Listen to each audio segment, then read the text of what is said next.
magoei, Senhor, feri teu coração, te neguei perante o mundo, desprezei a tua cruz. Mesmo assim, eu posso crer no perdão ao ouvir tua voz a dizer: vinde a mim.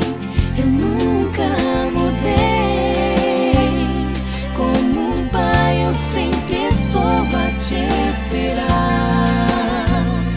Dos teus erros não me lembro, teus pecados perdoei. Filho, creia em mim, pois me entreguei por ti.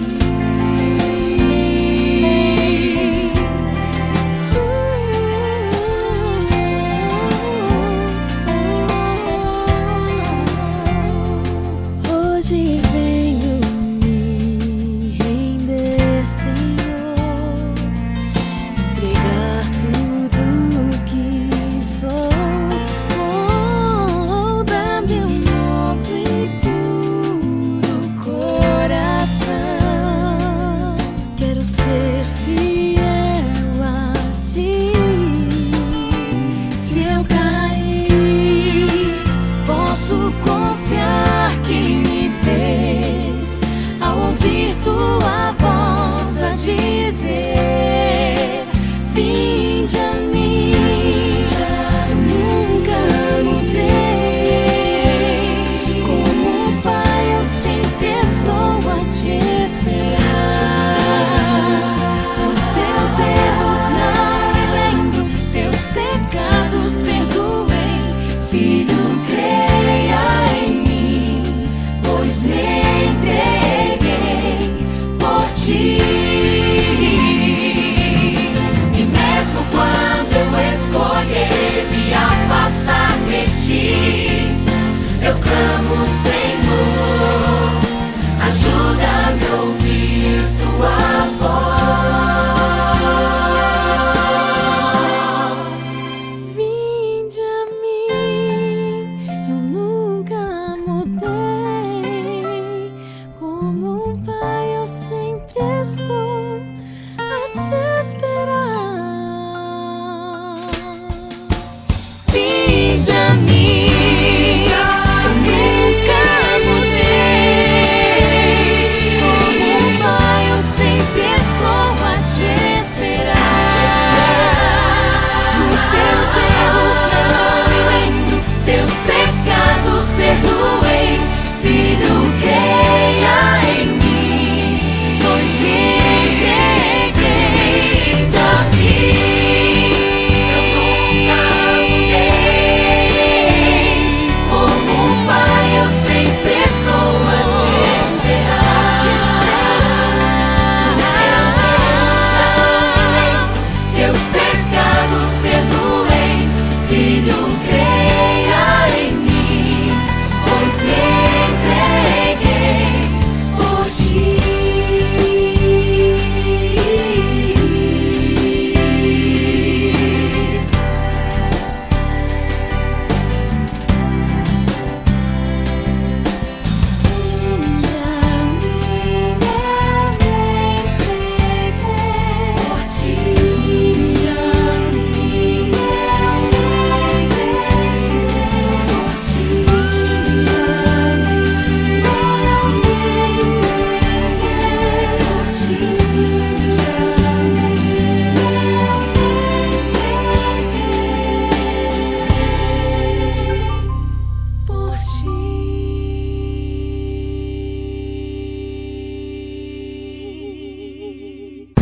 Bom dia, irmãos.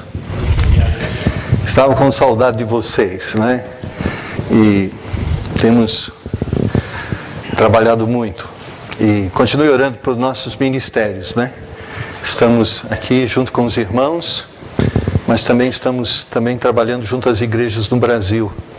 Essa semana que passou estivemos no Paraná, estivemos em Londrina, estivemos em Maringá, estivemos em Umuarama, pregando quarta, sexta, sábado e domingo, né?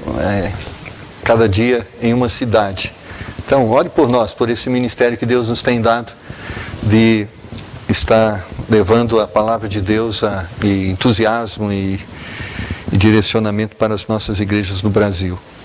O pastor Severino está lá envolvido no casamento do seu irmão. Vamos estar orando para que eu creio que tudo foi bem, amém?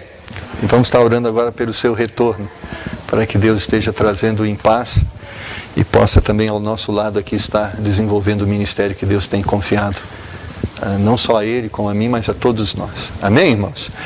Nós estamos pregando uma série de mensagens sobre a vida cristã. E alguns domingos atrás nós pregamos sobre esperança e desesperança, falando que o nosso testemunho alimenta a esperança. Quando nós identificamos o nosso testemunho com aquilo que Deus tem mostrado para nós. Nós falamos na última mensagem sobre a necessidade do crescimento espiritual que todos nós devemos ter, que é uma necessidade na vida do cristão. Nós nascemos de novo e precisamos agora crescer nessa nova vida que o Senhor nos tem dado. E hoje, pela manhã, nós gostaríamos de uma forma muito objetiva, estar falando sobre algumas coisas que Deus espera de nós.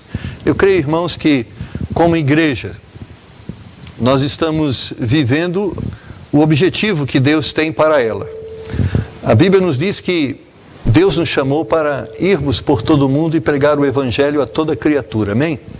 E graças a Deus nossa igreja tem feito isso. Tem aberto as suas portas, tem pregado o Evangelho aqui, como também cada um de nós, naquilo que Deus nos tem permitido, temos espalhado o Evangelho de Jesus Cristo junto às pessoas que estão à nossa volta.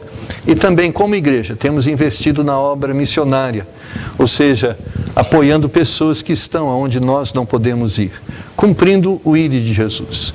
Mas a Bíblia diz que aqueles que são batizados, aqueles que respondem a mensagem do Evangelho aceitando Jesus, é papel do corpo de Cristo, da igreja de Deus, ensiná-los a guardar todas as coisas que o Senhor tem mandado.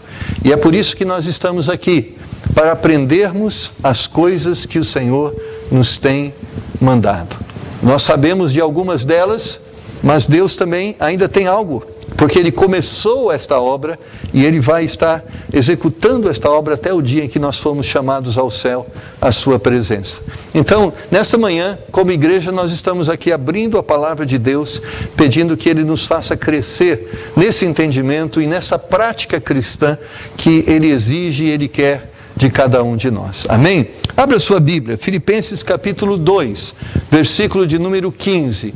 Filipenses capítulo de número 2 e versículo de número 15. E à medida que você vai encontrando esse texto, se você puder, fique em pé e vamos ler juntos essa porção da palavra do Senhor.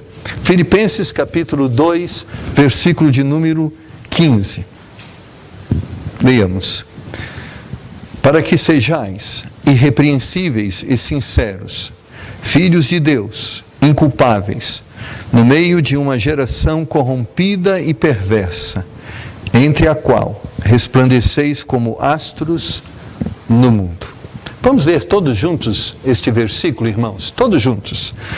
Para que sejais irrepreensíveis e sinceros, filhos de Deus, inculpáveis, no meio de uma geração corrompida e perversa, entre a qual resplandeceis como astros no mundo. Ó Eterno, o Senhor nos tem, por meio da sua palavra, nos desafiado a termos uma vida de separação, uma vida de santidade. Para nós, Senhor, é um alvo tão difícil de ser alcançado, mas nós cremos que a obra que se realiza em nós é realizada pelo Senhor, e nós cremos que para o Senhor todas as coisas são possíveis. É com esta esperança, Senhor, que nós abrimos a Tua palavra e meditamos nela, crendo que aquilo que a Tua palavra nos propõe é possível de ser alcançado por meio da ação poderosa do Teu Santo Espírito nas nossas vidas.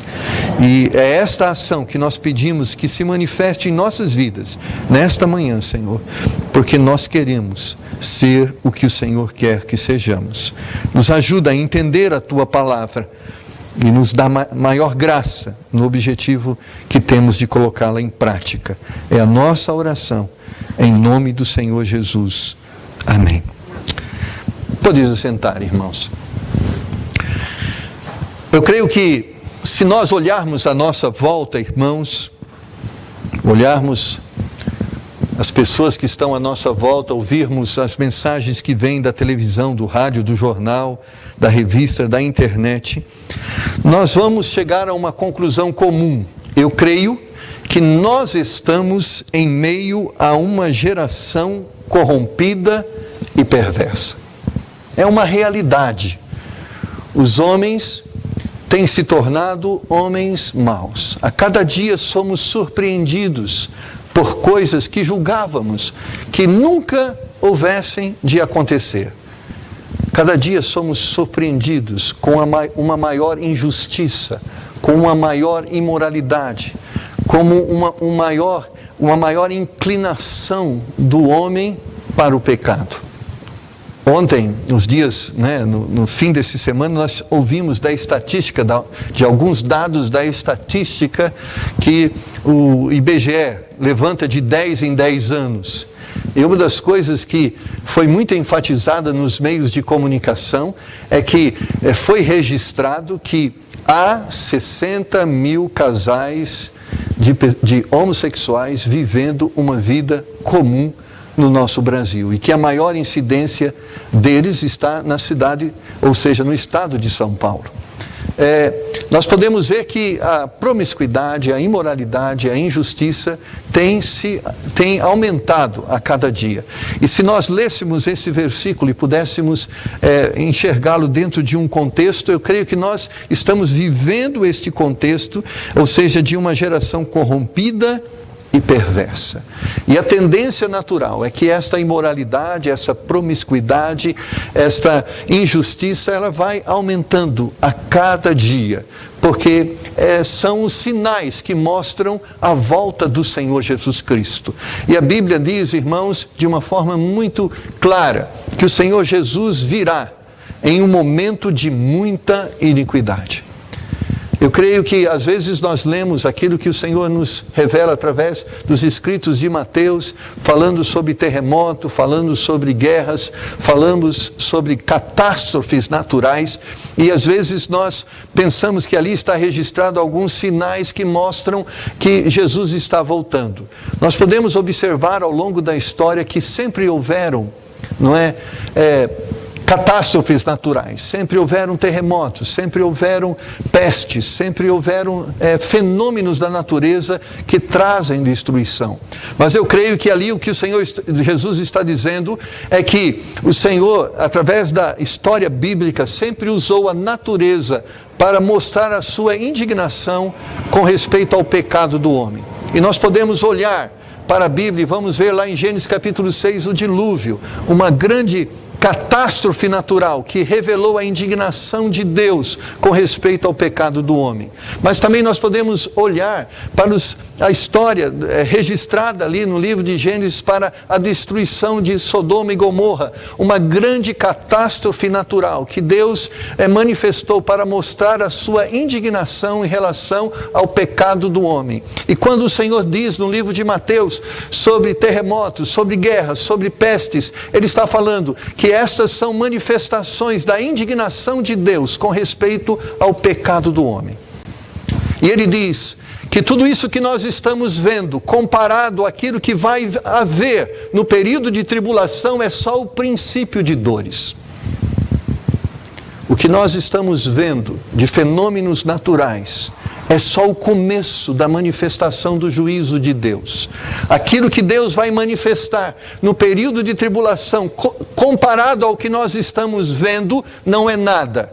Porque aquilo que Deus há de manifestar, certamente será dezenas de vezes pior do que nós temos visto. A Bíblia afirma que 2/3 da humanidade será consumido através de pragas, através de terremotos, através de juízos de Deus. Deus certamente virá em um tempo em que a nação, em que o mundo se tornar uma geração corrompida e perversa. E profeticamente a Bíblia diz que faz uma pergunta, um ponto de exclamação: porventura, quando o Senhor voltar, achará fé na terra? E esta pergunta, ela é uma pergunta profética que aponta que o tempo em que Jesus vai voltar será um tempo em que o número de fiéis serão bem resumidos. E essa é a tendência que nós estamos observando, que à medida que o tempo passa, a fé tem sido abalada no coração de muitas pessoas, e muitas, infelizmente, não têm dado crédito ao Evangelho ou têm se desanimado na prática do Evangelho. Mas nós, irmãos, estamos aqui porque eu creio, e a minha oração é que nós sejamos o remanescente, amém? Que nós sejamos contados com aqueles que permanecem firmes, com aqueles que continuam amando o Senhor, com aqueles que continuam crendo na palavra de Deus. Porque eu creio que mesmo quando o Senhor Jesus voltar, em meio a uma geração corrompida e perversa, haverá um grupo de pessoas que será arrebatado, amém? Que será elevado ao céu, que não serão contados com os infiéis. E se eu estiver naquele tempo, eu quero ser um dos arrebatados, e você também. Amém? Essa é a nossa esperança. Mas, para sermos aquele grupo de pessoas, nós temos que ser o que o Senhor quer que sejamos. Se você olhar para Mateus capítulo 5, versículo 20, e eu gostaria que você abrisse esse versículo na palavra de Deus, e não só gostaria que você abrisse esse versículo, mas que você grifasse esse versículo e fizesse dele uma visão objetiva para a sua vida. Mateus capítulo 5 e versículo de número 20, a palavra de Deus nos diz assim: porque vos digo que se a vossa justiça não exceder a dos escribas e fariseus, de modo nenhum entrareis no reino dos céus. E a Bíblia diz de uma forma muito clara: se nós não formos melhores do que eles, nós não vamos entrar no reino dos céus. Se nós não formos diferente deles, nós não vamos entrar no reino dos céus. E essa é a visão que nós devemos ter de Deus. Eu sempre digo, se nós queremos entender o que Deus pensa sobre o pecado, nós temos que olhar para o Calvário. E o Calvário é o retrato claro e objetivo do que Deus pensa sobre o pecado. Deus permitiu que o Senhor, seu Filho Jesus Cristo, fosse crucificado por causa dos nossos pecados, porque Deus não tolera o pecado, Deus não aceita o pecado, porque Deus é um Deus santo, e Ele quer que nós sejamos também santos, para que possamos ter comunhão com Ele. Irmãos, estamos caminhando para um tempo em que praticar a palavra de Deus será crime. Muitas das nossas leis estão sendo preparadas para serem mudadas. Já temos leis que se divergem da palavra de Deus. Recentemente foi aprovada a lei do divórcio, que facilita, não é, uma pessoa se divorciar. Antigamente se exigia um certo tempo, e entendia-se que esse tempo era necessário para que se houvesse uma oportunidade de reconciliação. Hoje, se eu desejar romper o relacionamento conjugal com a minha esposa, eu em menos de um mês posso resolver essa questão. A mídia tem usado o dado de 60 mil casais homossexuais como uma visão de que se faz necessária a aprovação de leis que organizem a nossa sociedade nesta área. Mas é interessante pensarmos que a visão que eles dão para 60 mil casais parece que é um número grandioso na sociedade. E se esquece do número de 192 milhões de habitantes no Brasil. E 60 mil casais, 120 mil pessoas, comparados a 192 milhões de habitantes no Brasil, realmente é um número bem insignificante. 0,012%. Mas a visão que se dá é que é um grande número que nós devemos considerar. Mas é a forma como as pessoas leem esse número. Mas eu não estou me atendo à forma com que as pessoas leem esse número, mas eu estou atendo à visão que as pessoas têm para esta realidade. Ou seja, futuramente, em um tempo bem curto, nós vamos ter a legalização, a formalização, ou seja, a oficialização desse estilo de relacionamento. E isso nos faz crer que nós vamos viver tempos em que praticar a palavra de Deus será crime. Porém, irmãos, apesar destas dificuldades, Deus exige que permaneçamos firmes naquilo que Ele tem proposto a cada um de nós. E por isso, Paulo, escrevendo a Filipenses, no capítulo 2, versículo 15, nos dá 3 princípios que nós devemos ter em nosso caráter cristão. O primeiro princípio é sermos irrepreensíveis. Deus quer que nós, no meio dessa geração corrompida e perversa, sejamos pessoas irrepreensíveis. E o que é ser uma pessoa irrepreensível? É uma pessoa que vive uma vida de acordo com a palavra de Deus. Ela não pode ser difamada, ela não pode ser apontada, ou seja, dela não se pode dizer alguma coisa no sentido de que ela tem praticado algo errado.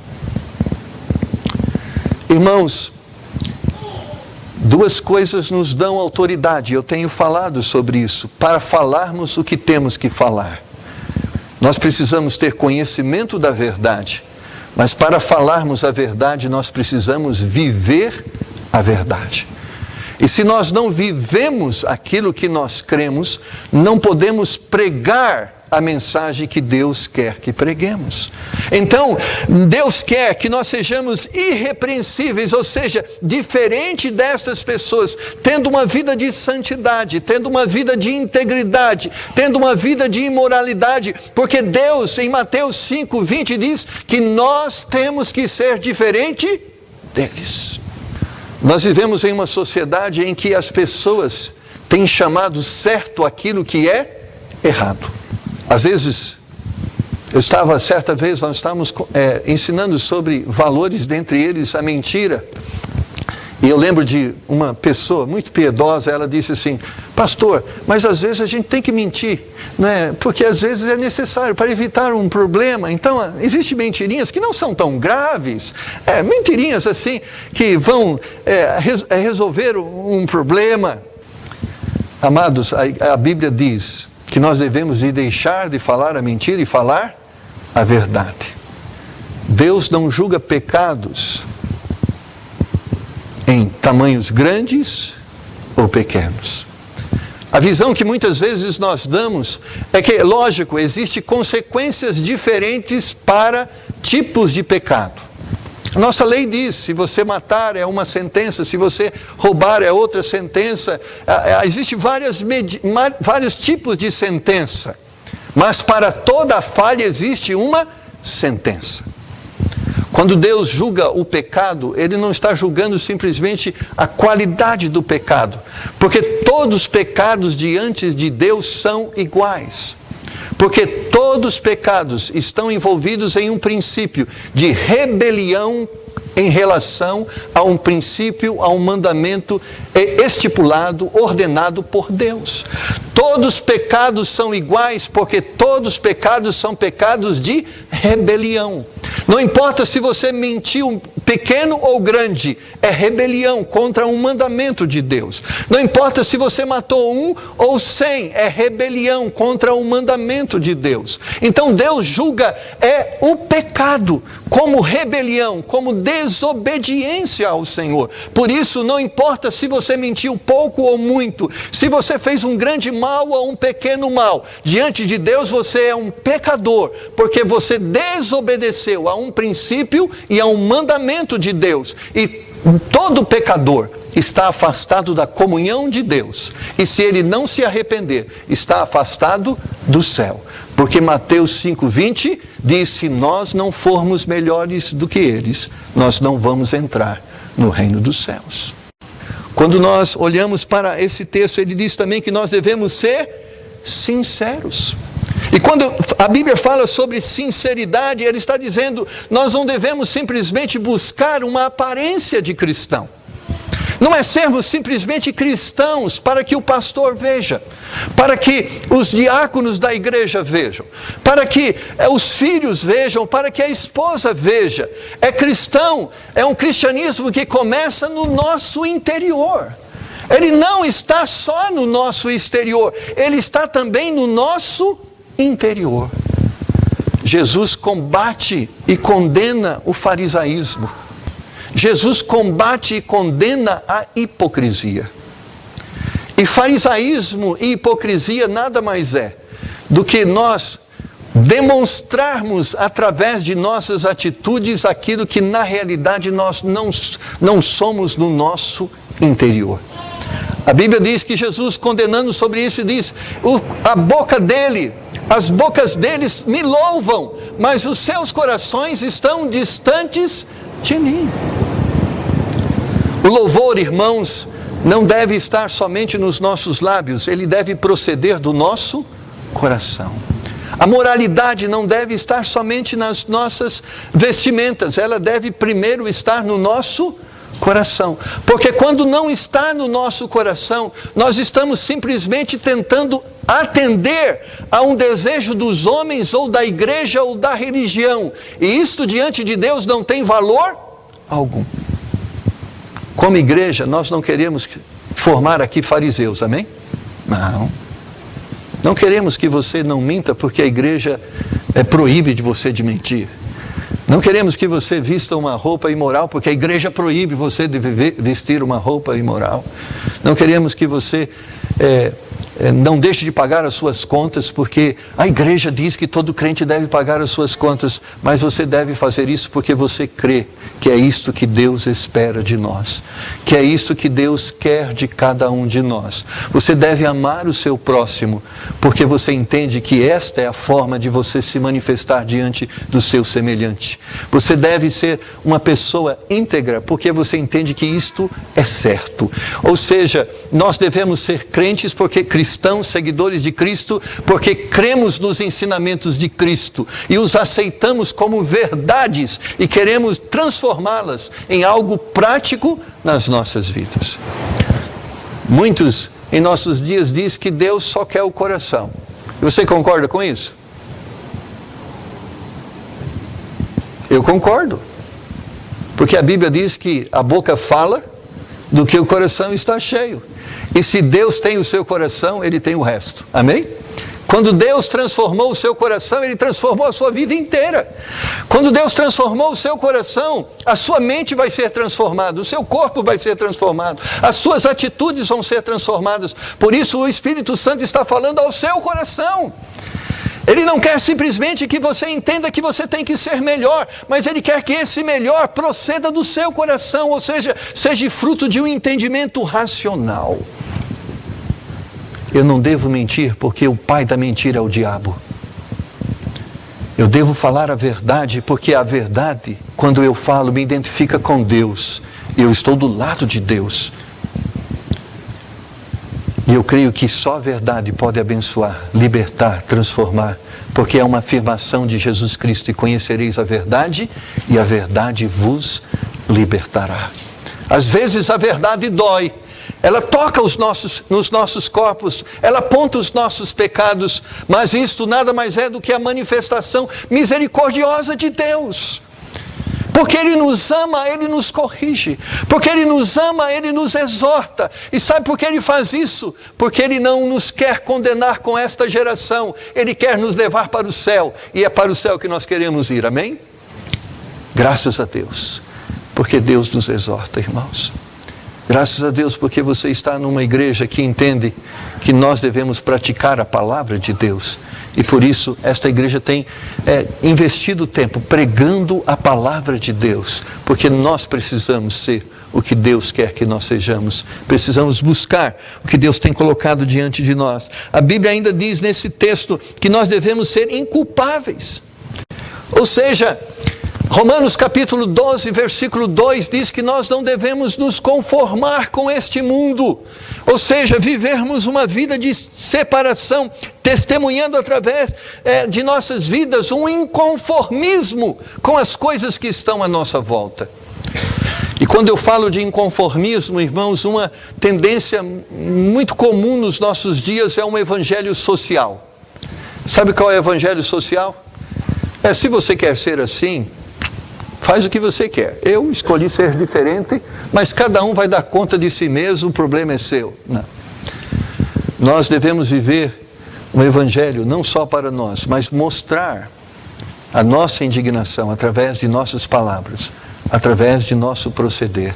Ou seja, nós não só devemos ser santos, mas pregar que a santidade deve ser vivida por todas as pessoas, porque não é um padrão somente para a igreja, o Templo Batista de Indianópolis, é um padrão para todos aqueles que querem servir a Deus. Por isso, o apóstolo Paulo escrevendo diz que nós devemos pregar a tempo e a fora de tempo, as pessoas querendo ouvir ou não querendo ouvir. Nosso papel não é olhar a sociedade de uma forma social, nosso papel é olhar a sociedade enxergando nela pessoas que estão em pecado, e se não forem exortadas, se não forem despertadas dessa situação, estarão indo para o inferno. E Deus não quer que essas pessoas vão para o inferno. A Bíblia diz que Deus quer que todos cheguem ao arrependimento, e por isso Deus quer que nós preguemos a tempo e a fora de tempo. Não é porque é fácil que nós devemos pregar. O momento é muito difícil, as pessoas estão tampando os seus ouvidos. Eu tenho escutado de pessoas dizendo: eu tenho na minha família pessoas não cristãs, eles têm proibido eu falar de Cristo quando eu estou lá. Eles têm proibido eu de orar no momento de comunhão, de compartilhar o pão. E muitas vezes nós temos sofrido isso, mas a Bíblia diz que nós devemos amar mais ao Senhor do que qualquer outra pessoa ou qualquer outra vantagem social, porque nós amamos a Deus e estamos dispostos não só a viver por Ele, mas estamos dispostos a morrer por Ele, porque nós cremos naquilo que Ele nos prega, naquilo que Ele nos ensina. Irmãos, ao julgar pelo ambiente que nós vivemos, talvez muitos de nós pensem assim: pastor, não é fácil falar, difícil é viver. Você concorda comigo? É fácil falar, difícil é viver. O senhor não sabe onde eu vivo, o ambiente que eu vivo, a pressão que está sobre mim. Irmãos, todos nós estamos sendo pressionados de uma forma muito violenta. Todos nós estamos vivendo igual situação. Existe uma pressão sobre os nossos jovens. Existe uma pressão sobre as nossas famílias. Existe uma pressão sobre nós na nossa área profissional, na nossa área emocional, na nossa área de caráter. Existe uma grande pressão sobre nós. Mas, irmãos, a Bíblia nos relata de testemunho de homens que viveram circunstâncias semelhantes a estas e mesmo assim conservaram um testemunho de integridade cristã. Se nós formos lá para Gênesis capítulo 7, versículo de número 1, nós vamos ler lá: depois disse o Senhor a Noé: entra tu e toda a tua casa na arca, porque tenho visto que és justo diante de mim nesta geração. Eu quero que você tenha uma dimensão agora. Noé, sua esposa, seus filhos e sua nora. Quantas pessoas nós temos aqui? 8 pessoas. 8 pessoas. Amados, Deus olhou para uma geração toda, não era só para um grupo, toda a existência humana naquele período. E ele olhou e viu que somente 8 pessoas não estavam contaminados. Mas sabe o que aconteceu? Ele matou todos e só preservou 8. E sabe por que ele preservou 8? Ele disse: você é diferente destes. E porque você é diferente destes, eu vou preservar você e toda a sua família, mas estes eu vou destruir. Irmãos, era só Noé, sua esposa, seus 3 filhos e suas 3 noras. Não era mais ninguém. Nós estamos falando de 8 pessoas no meio de uma geração inteira. Mas sabe, somente 8 pessoas foram preservadas. Porque elas eram o quê? Melhores do que eles? Eram. A Bíblia diz que eram. Ele diz: és justo diante de mim nesta geração. Ele está dizendo: você é diferente deles. E porque você é diferente deles, entra na arca e eu vou destruir eles. Irmãos, é difícil ser cristão nessa geração? É difícil, mas temos que ser. Porque se não formos melhor do que eles, nós seremos destruídos. É o que a Bíblia diz. Ah, eu sou cristão, mas eu sou humano. Concordo com você. Todos nós somos sujeitos ao erro, mas não podemos viver no pecado. Porque se vivemos no pecado, seremos condenados com os pecadores. Porque o fato de termos Jesus em nossas vidas não nos torna pessoas com mais direitos do que outras. Porque o direito que nós temos de adentrar a eternidade e de vivermos a eternidade com o Senhor, não é pelo fato de simplesmente estarmos aqui na igreja, é pelo fato de termos sido alcançados com a graça de Deus, é pelo fato de que o Espírito Santo de Deus, depois que nós aceitamos o Senhor Jesus Cristo, veio habitar no nosso coração e operou transformação em nossa vida. E hoje nós somos libertos, hoje nós somos transformados, hoje nós somos novas criaturas, e por isso nós vamos para o céu. Porque se não fôssemos novas criaturas, nós estávamos condenados como as velhas criaturas estão condenadas. Necessário vos é nascer de novo. 2 Pedro, capítulo 2, versículo 7. Se você olhar para 2 Pedro, capítulo 2, versículo 7, a Bíblia diz assim: e livrou o justo Ló, enfadado da vida dissoluta dos homens abomináveis. Eu quero mais uma vez te chamar a atenção para Ló. Ló habitava em um grupo um município onde tinha a cidade de Sodoma e Gomorra. A Bíblia diz que essas cidades estavam totalmente contaminadas pelo pecado da imoralidade. Nós podemos perceber, através dos relatos bíblicos, que era uma imoralidade que nem nós, vendo o que nós estamos vendo, não alcançamos ainda. Mas sabe o que a Bíblia chama a atenção? Sabe por que Ló foi poupado? Não é porque era sobrinho de Abraão, mas Ló foi poupado porque era diferente daquelas pessoas. Talvez você fale assim: mas não, eu acho que ele estava lá. A Bíblia diz que ele era justo, e se a Bíblia diz, ele era, amém? E justo significa, ele tinha uma vida diferente daquelas pessoas. E eu quero mostrar para você um detalhe. Jó tinha 2 filhas. Mas sabe o que a Bíblia fala sobre as 2 filhas de Ló? A Bíblia diz que elas eram virgens. Este é um detalhe que talvez passa desapercebido para nós. Mas é um detalhe que fala sobre o estilo de criação que Ló teve em relação aos seus filhos.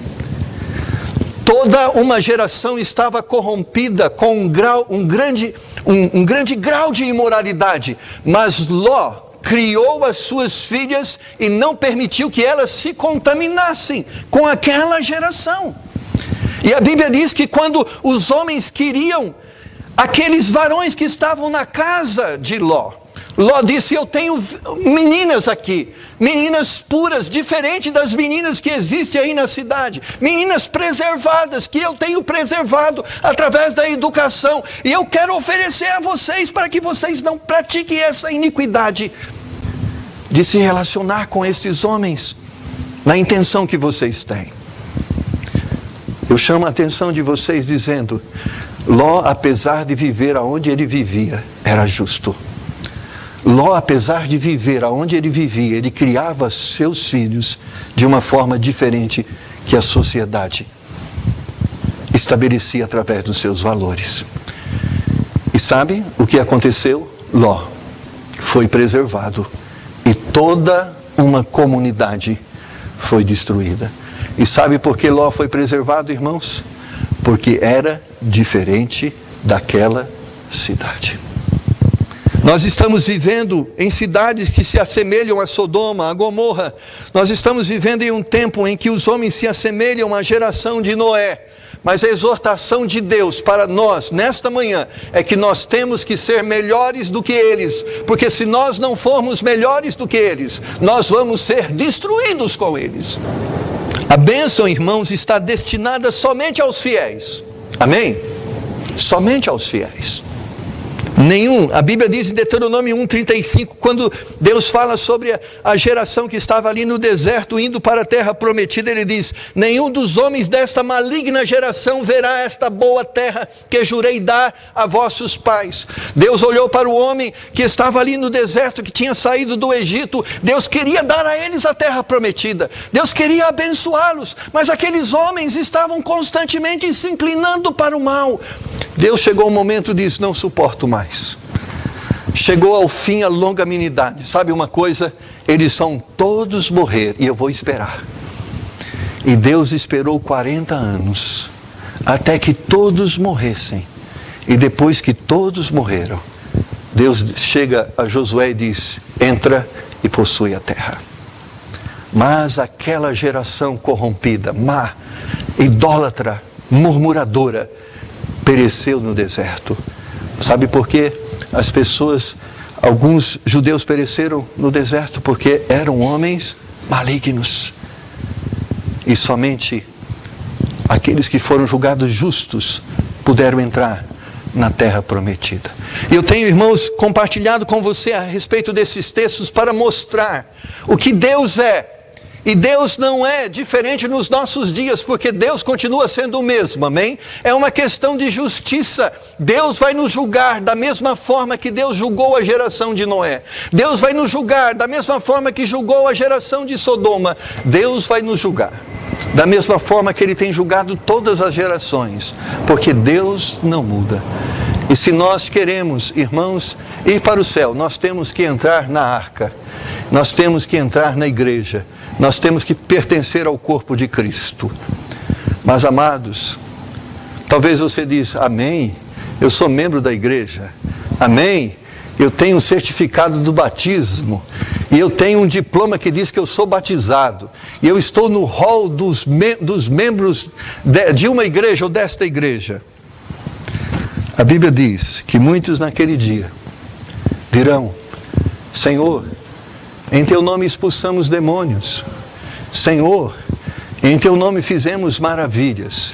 Nós somos membros de igrejas. Nós temos certificado de batismo.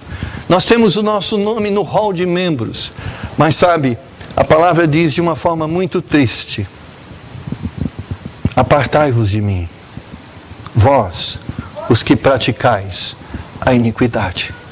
O que Jesus estava dizendo naquele momento: vocês não vão para o céu, não é pelo fato de não terem sido membros de uma igreja, vocês foram.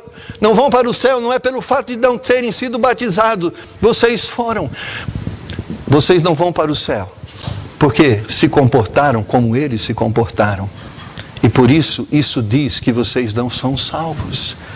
Porque ser salvo, irmãos, não é ser membro de uma igreja. Ser salvo é ser transformado, é ser liberto, porque ao sermos transformados e libertos, nós não teremos destino igual àqueles que não foram transformados e libertos, mas porque somos transformados e libertos, nós vamos para o céu, porque o céu é lugar dos santos de Deus, e nós somos os santos de Deus. Apesar de todas as dificuldades, temos que permanecer justos diante de Deus, irrepreensíveis, sinceros e inculpáveis diante dos homens. Amém? É o que a Bíblia nos diz, é o que a palavra de Deus nos afirma. E eu quero encerrar lendo com você Hebreus 10, 38. Hebreus 10, 38. Olha o que diz a palavra de Deus. Mas o justo viverá da fé. E se ele recuar, a minha alma não tem prazer nele. Eu creio, irmãos, com todo o meu coração, que Deus pode realizar na minha vida uma obra tamanha que me faz ser diferente daqueles que estão no mundo. Amém? Eu creio, pela fé, que o Espírito de Deus pode me transformar, que Deus pode me libertar, que Deus pode me fazer uma nova criatura, porque é isto que eu creio que Deus veio fazer. Ele veio me transformar, Ele veio me libertar porque Ele me ama, e Ele não quer me ver condenado na eternidade. Por isso, nesta manhã, o Espírito de Deus está falando aos nossos corações, porque existe um Deus que te ama. Ele diz, não viva desta forma, porque esta forma que você está vivendo vai trazer condenação sobre a sua vida. Creia que eu posso nesta manhã te libertar, eu posso perdoar os seus pecados, e eu posso te fazer uma nova criatura. Eu não quero pregar esta mensagem e fazer com que você duvide da sua salvação. Eu quero crer que você é um salvo, mas talvez você não esteja vivendo como um salvo, e Deus está dizendo para você, este comportamento não é um comportamento de um cristão, é um comportamento de um homem do mundo. Você é um cristão, você é diferente deles, então você deve viver diferente deles, e por isso nessa manhã Deus diz, viva como um cristão, porque você saiu de lá, você é nova criatura, e você deve viver de uma forma diferente, porque você é filho de Deus, porque você tem chamado para ser diferente no meio desta geração, você tem sido chamado para servir a Deus, para ser o que Deus quer que você seja. Mas talvez nessa manhã você diz, eu não consigo ser, eu não sou da igreja, eu não tenho sido nem batizado, nem tenho professado a minha fé. Eu quero dizer para você nesta manhã, conforme nos diz João, sem Cristo nós não podemos nada. Amém? Eu nunca poderia alcançar este padrão se Deus não realizaste essa obra em mim. Na realidade, eu entendo com todo o meu coração que a única forma de eu ser o que Deus quer que eu seja, eu preciso morrer para mim e deixar que Ele viva em mim. E se eu não fizer isso, se eu não morrer para mim, nunca eu vou conseguir ser o que Deus quer que Ele seja, que eu seja. Mas a Bíblia diz, sem mim nada podeis fazer. Você precisa de Cristo. Você precisa da ação do Espírito Santo de Deus para que esta obra seja realizada na sua vida. Mas o que Deus pode fazer nessa manhã é bater no seu coração e dizer para você que Ele pode, que Ele tem poder, mas cabe a você abrir a porta, cabe a você a aceitar, cabe a você a crer. Se você acha que é impossível, vai ser impossível. Mas se você hoje pode ver na palavra de Deus que a Bíblia diz que isso é possível, e pode crer no poder de Deus transformador, como eu tenho visto, ladrões que deixaram de ser ladrões, imorais que deixaram de ser imorais, pessoas mentirosas que falam a verdade, pessoas violentas que se tornaram pessoas pacíficas. Eu tenho testemunhado ao longo da minha vida o poder transformador de Deus. Mas em todos eles eu tenho visto uma coisa em comum: eles creram que Deus podia fazer isso. E eles abriram seus corações e aceitaram Jesus como Salvador de suas vidas. Só Jesus pode salvar você desta condenação. E se você não for salvo por Ele, você está perdido. Abaixe sua cabeça agora, feche os seus olhos. E vamos pensar um pouco sobre aquilo que Deus diz para nós nessa manhã. Se nós não formos melhor do que eles, nós vamos ser condenados. Mas nós queremos não só ser melhor do que eles, nós queremos ser o que Deus quer que sejamos. Deus, a Tua palavra tem falado aos nossos corações nessa manhã. O Senhor nos tem chamado a sermos irrepreensíveis diante dessa geração corrompida e perversa. É um desafio para nós. E nós julgamos que de nós mesmos somos incapazes de alcançar esse propósito que o Senhor tem estabelecido para nós. Mas nós cremos que através do Teu Santo Espírito isso se torna possível. Nós cremos no Teu poder transformador. Nós cremos no Teu poder libertador. Eu quero fazer uma pergunta. Os olhos estão fechados, as cabeças estão curvadas, em atitude de humildade e de reflexão. Você está aqui nessa noite, você não tem conhecido Jesus como seu Salvador. Mas hoje eu quero dizer para você que só Jesus pode te salvar. Só Jesus pode perdoar os seus pecados. Só Jesus pode transformar a sua vida. E você precisa dele como seu Salvador. Eu quero perguntar a você, você gostaria de ser hoje salvo por Jesus? Liberto por Jesus? Você gostaria de hoje nascer de novo? Jesus pode fazer isso hoje na sua vida. E para isso eu gostaria de pedir a você, só levanta a sua mão e diga: pastor, eu quero Jesus como meu Salvador. Nessa manhã, eu quero reconhecê-lo como meu Salvador. Levante a sua mão e eu quero orar com você nessa manhã. Amém. Graças a Deus. Amém. Pode abaixar a mão. Amém. Eu quero reconhecer, eu quero receber Jesus como meu Salvador. Há mais alguém? Graças a Deus. Amém. Mas nessa manhã, talvez você já é um cristão. Mas Deus tocou no seu coração e te fez entender nessa manhã que você não tem vivido como um cristão. E Deus te ama e quer realmente abençoar a sua vida. E você nessa manhã quer dizer para Deus: Deus, eu não tenho vivido como um cristão. Eu me arrependo das coisas que eu tenho feito de errado. Mas nessa manhã eu peço o teu perdão. E eu quero que o Senhor opere esta obra na minha vida. Porque eu quero ser uma pessoa diferente. Eu entendo que eu preciso ser uma pessoa diferente. Eu quero estabelecer isso como alvo na minha vida, entendendo que esta é a tua vontade. Humildemente, levanta a sua mão. Pastor, ore por mim. Deus tem tocado no meu coração e eu tenho entendido isso. Amém. Graças a Deus. Graças a Deus. Amém. Pastor, ore por mim. Deus tem tocado no meu coração. E eu tenho entendido que eu devo ser uma pessoa diferente daquela que eu tenho sido. Levante a sua mão, eu quero orar com você. Amém, graças a Deus. Eu tenho entendido que Deus quer que eu seja uma pessoa diferente. Eu quero ser em nome do Senhor Jesus. Amém. Talvez nessa manhã, a última pergunta que eu quero fazer para você. Talvez você já tenha entendido que Jesus é o seu Salvador. Talvez você já tenha até praticado uma vida cristã em conformidade com a palavra de Deus, mas você ainda não se tornou membro da igreja de Deus. Você ainda não foi batizado. A Bíblia diz que Deus vem buscar a igreja e você precisa fazer parte da igreja para subir, para que possa alcançar a graça que Deus tem nos prometido, a vida eterna.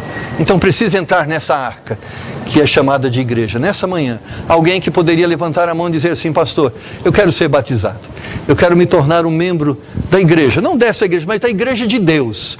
E eu creio que essa é uma igreja de Deus e eu quero me tornar membro da igreja. Levante a sua mão e eu quero orar por você. Alguém? Amém? Graças a Deus. Graças a Deus. Não quero te constranger, mas vamos nesse tempo de oração. Nós precisamos da graça de Deus, irmãos, amém? Nós precisamos dessa graça. Diante de nós está um desafio, mas sem Ele nós não podemos fazer nada.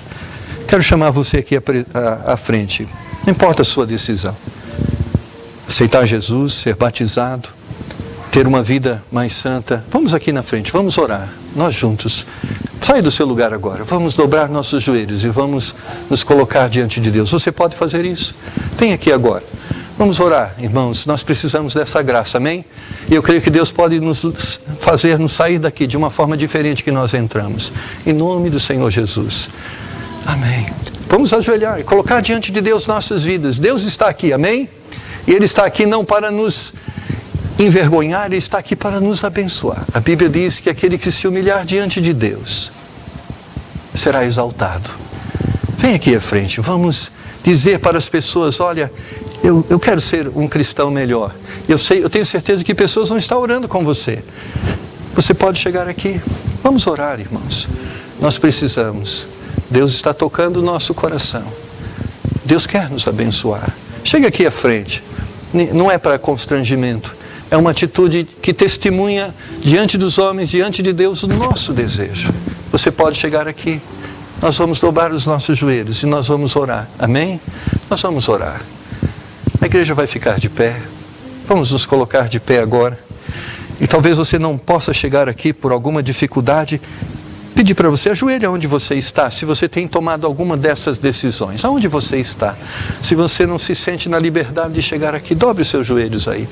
Não é diante de mim, é diante de Deus. Vamos orar. Ó Senhor eterno, Deus de graça, Deus de misericórdia, Deus que nos ama, Senhor, e tem exercido misericórdia sobre as nossas vidas, tem sido um Deus longânimo e tem nos oferecido nesta manhã a oportunidade para nos aproximarmos mais do Senhor. Estão essas pessoas aqui na frente, Senhor, teus filhos, pessoas que o Senhor tem alcançado por meio da sua graça, por meio do seu amor. Pai, nós entendemos que sem o Senhor nós não podemos ser nada.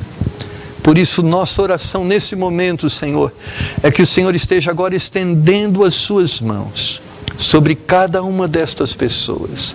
Que elas possam agora estar sendo revestidas com o teu poder. Que em nome do Senhor Jesus, o teu Santo Espírito esteja agora operando uma obra de convencimento, de libertação e de transformação. A nossa oração nesse momento, Senhor, é que elas possam sair daqui libertas em nome do Senhor Jesus.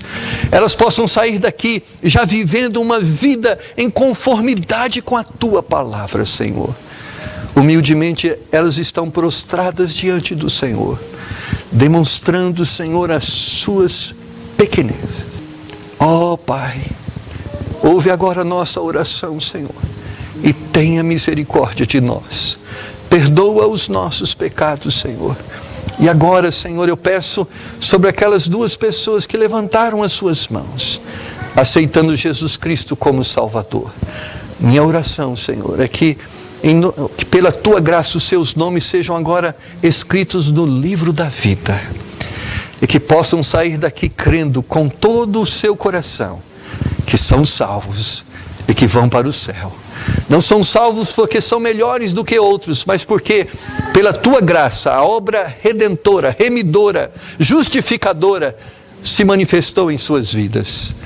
E diante do Senhor, são santos do Senhor. Dê-lhes a alegria na Tua salvação, Senhor.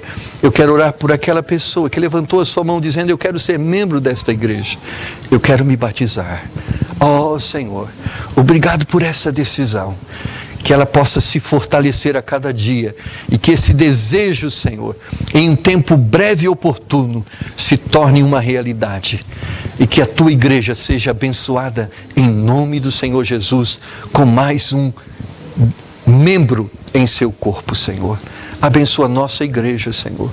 Abençoa as nossas vidas. Nós pedimos, Senhor, em nome do Senhor Jesus. Amém.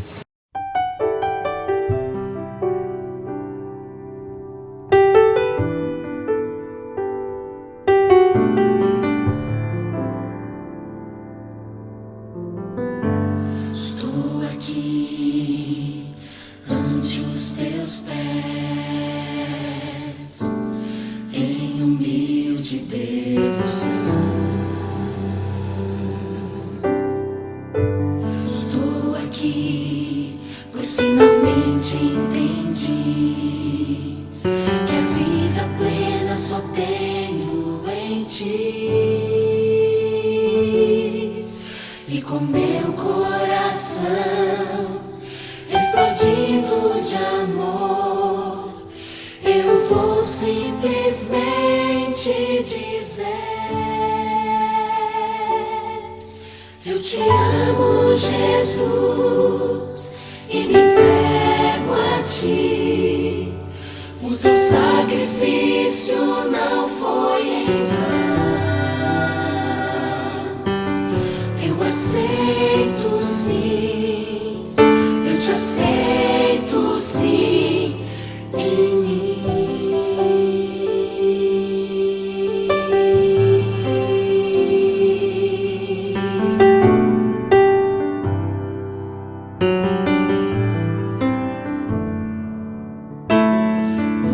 Estou aqui pra agradecer. Hoje sei que não estou só. Estou aqui pra te ouvir, dizer o que eu devo fazer. E com todo o meu ser explodindo de amor, só posso uma coisa dizer: eu te amo, Jesus, e me entrego a ti. O teu sacrifício não foi em vão. Eu aceito sim, eu te aceito sim em mim. Estou aqui, eu quero a ti. Estou aqui, eu vou te servir. Estou aqui, estou aqui, estou aqui.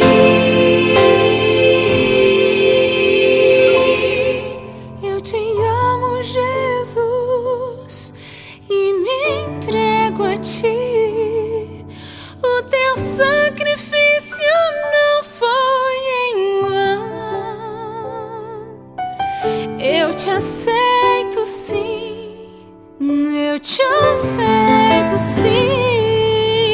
Eu te amo, Jesus, eu te amo, Jesus, e me entrego a ti.